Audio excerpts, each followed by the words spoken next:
Hi, this is going to trigger a lot of people who are codependent parents. And it would have triggered me years ago also, but I want to talk to you about personing versus parenting. So I've been a mom since I was 18 years old. So I've done self-work since I was younger than that. So I've always known that I was going to have to do some identity work around the fact that I have children, because the codependent mother kind of uses children as a crutch to uphold her own identity. Just bear with me. It's true. I don't care what you think or say about it. It's just true, okay? So a narcissistic mother would do the exact same thing, but for different reason. So the codependent mother thinks, oh my God, I'm doing exactly the opposite of what my mother did, and I'm gonna lean on them softly, and I'm gonna nurture them as I lean on them, and I'm gonna let them lean on me, and we're gonna lean on each other. But there's never separation there. So when you grow up and when your children grow up, there's inevitably going to be a time where enmeshment has to end, where they get a partner, and if their partner isn't you, they're going to hate their partner if you do not allow them to individuate appropriately. So I found myself saying to somebody this morning that, and I say it a lot, I talked extensively a lot about this and people who, especially who have older children, because there is a sweet spot of transition where your child becomes an adult and then you're going, whoa, the boundaries changed, everything changed, what's going on here? How do I be in this new space with them who now has space? A healthy adult child or a healthy individuated child is not going to be leaning on you and you leaning on them to uphold either of your identity. So in my own life experience, recently, my daughter left to go to her dad's, who's like never really been a part of her actual life. It's always been a vacation. And she's going there for the summer. She's never been away for more than 2 weeks from me. And that was only twice. So this brings up a lot for me about, I kind of cared about her more than she cared about herself for a really long time. I got to a point where I had to stop doing that. Like I said to her, I cannot care about you more than you care about yourself. It's physically killing me at this point. So she's gone. And the distance that I have on this is that, one, I'm aware because I had 2 more children, I continued my life after kind of promising her this, like, I am her person, which I am her person, but her person continued her life and she doesn't like that continuation. So it brought something up in her. And adult mothers have to go through this also, where we have to realize, and I'm bringing up this client situation because we do not stop generational trauma. We just don't. We have access to pivoting the way that the storyline goes, but we're only one aspect in a whole chain reaction. And I wouldn't even call it a chain, I would call it a spiral, but we're only one aspect of that. We can only do work one layer out. So the same patterns are gonna very likely repeat. They'll just be softer, maybe more distant, right? So at some point, if you've been a child and then you turn into an adult codependent and then you have children, if you do a good enough job, your children are going to leave you.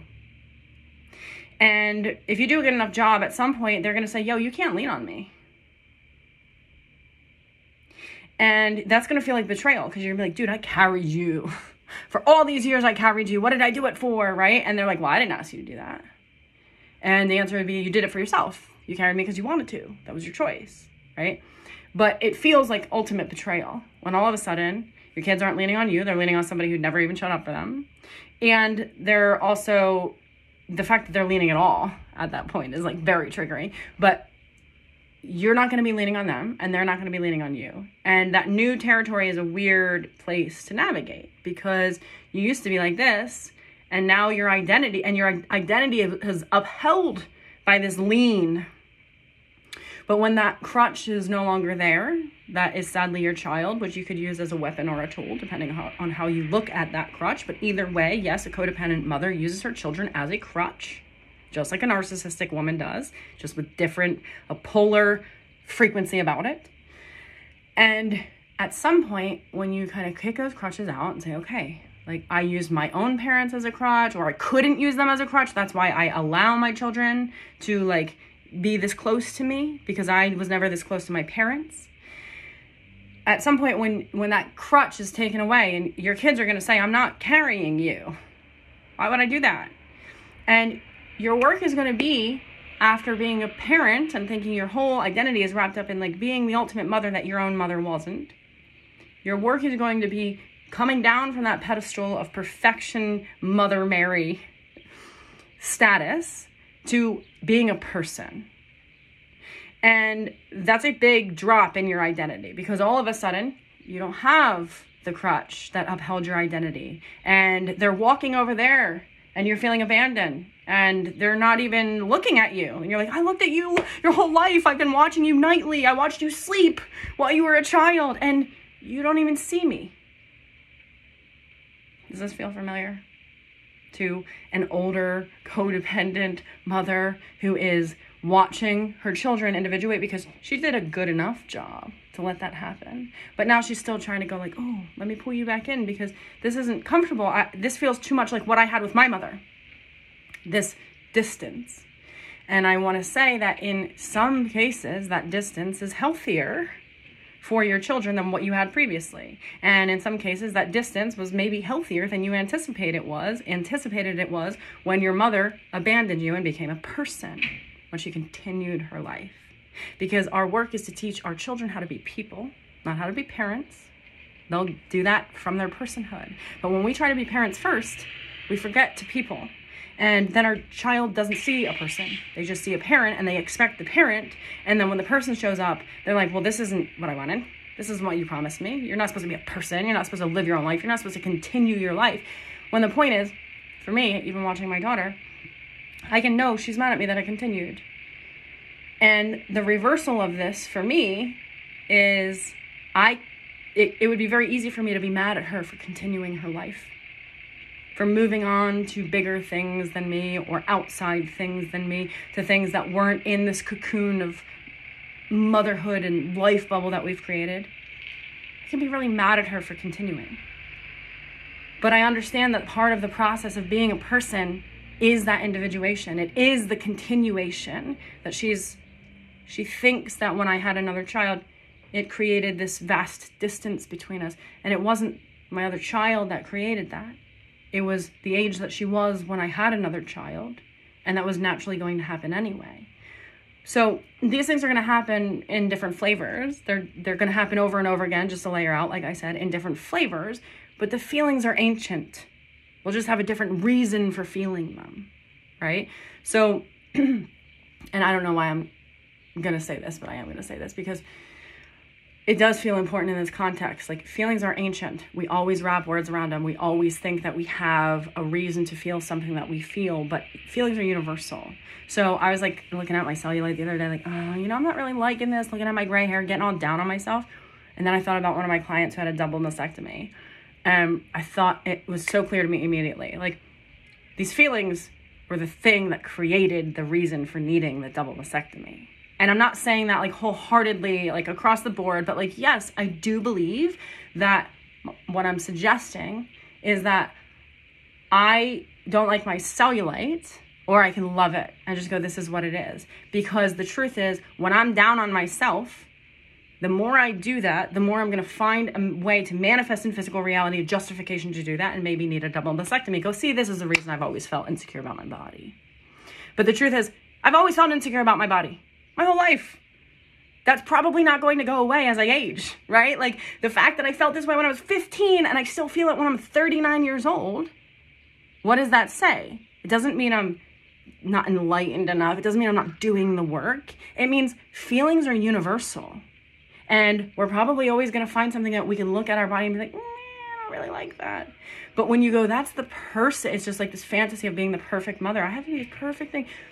When this reality of, oh, this is just my body, this is just my person, and I could wish it away, or I could wish that it would be something different, or I could take steps to change it instead of just allow the natural process of aging, allow the natural process of continuation, which does feel like betrayal. Even when you turn 40, all of a sudden it's like, oh my God, it feels like betrayal. Life is betraying me. My body is starting to ache. Oh my God, my kids got older. They're betraying me. They're starting to walk away. It's not betrayal. It's continuation. And it's a natural part of life if we're doing it well. So in this concept of being individuated from your children, we have to, our work is as parents to allow that process, but we have to know that when they go through that, if we haven't successfully gone through that with our own parents, we will replicate that lack of doing it without turbulence with our own children. And that is where we have to stop and go, okay, my work now is actually on individuation. It was originally on individuation from my parents, but now it's on individuation from my children, which, it's a big load for our kids to carry, to do that. But that does become the work where you go, okay, I don't take care of them anymore. Like I used to care about them more than they cared about themselves. And now they're not really letting me do that. So what do I care about even? I don't even know who I am without like caretaking somebody else. And they're going, Mom, why don't you do that shit for yourself and leave me alone? If whatever you care about, go care about it. Care about it, right? Like don't make it me. Don't make me your project to care about more than you care about yourself. And right there's the sweet spot. That's the opportunity to go learn how to be a person. When, especially if you were a young mom or you had in your mind that you were going to be a mom and that was going to be your life thing, your kids are going to grow up and you're going to go, well, now what? Who was I? Who am I now? They just kind of left and they did their own thing. Yeah, they're being people like you should have taught them to be, like that you did teach them to be, but you didn't give yourself the good graces of doing it for yourself. And now it feels turbulent when you watch them go be people. And then when you feel that pang of, oh, they feel like I'm betraying them, because I just am going to live my own life. I can tell that they feel like they're not comfortable in this distance. The beauty of being a woman and holding that container in that space is that you can show them that you're there at that distance and that distance is healthy and necessary for the sovereignty of each party, and that you can still come together in that distance. It's just that you don't overlap in that distance. You don't overlay each other the way that you would have when you were enmeshed and kind of relying on each other to uphold your identities and uphold your narratives about the collective and uphold all of these things. So I hope this is helpful in the sense that, like, if you're feeling like, oh my God, like my children are individuating from me and it feels like betrayal on both sides. That's true. That's what happens. That's what it feels like. And then you have to understand that your work is in individuation for yourself so that you know in your body how to be present for the allowance of individuation in them, which is not easy when you were either thrown from the nest too soon or you were kept in too long or you never had a nest, right? You just want to be the nest and the bird, mother bird, all of it. You want to be all of it. And you realize you can't be all of it. You're just the mother bird, and eventually you literally have to fly. You have to, for your own sanity, safety, freedom, and security. And the work is to teach them also how to fly, and hopefully you come together in flight. But that's actually, it's not exactly the goal. The goal was to be together when you were in the nest and everybody fly on their own. So I think a lot of us want to hold on to, like, I'm the mother bird, I'm the nest, I'm all of these things, and I have the place where they come. And I know I definitely felt that way, like with my daughter leaving this summer. I was thinking, like, I definitely got into it when I was body hating, and then I was like, oh my God, I should clean my house more. This is probably because I'm not cleaning. I should, like, make sure that they have all of these activities to do. And it's just like, no, dude.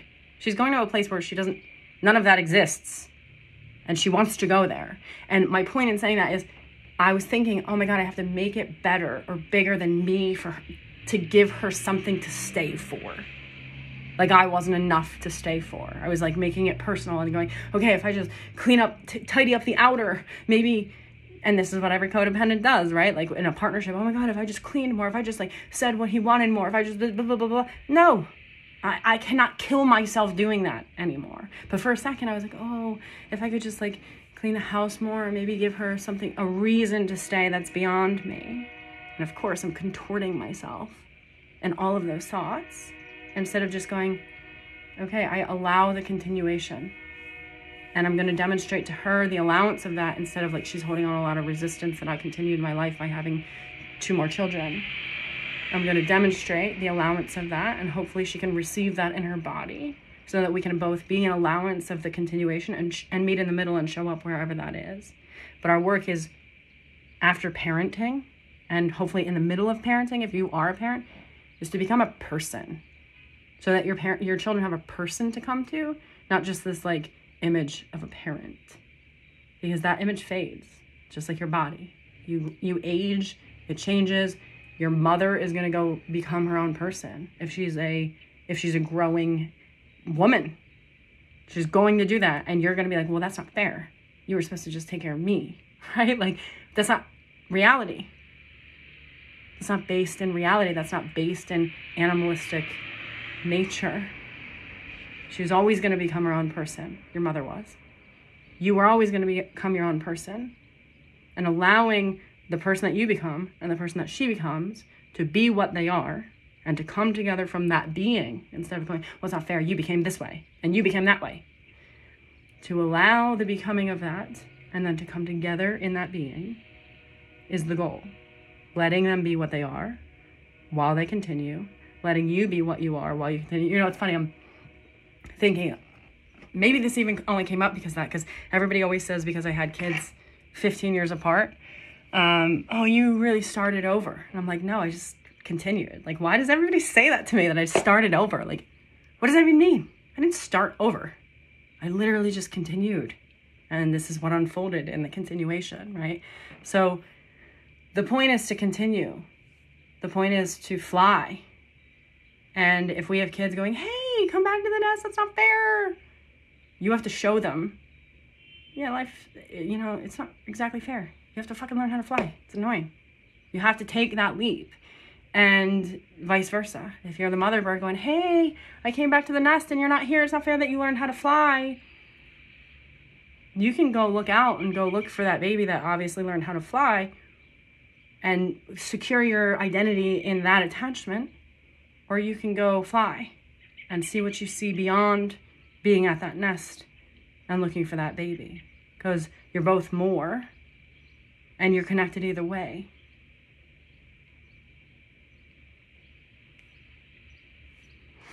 Thanks for listening.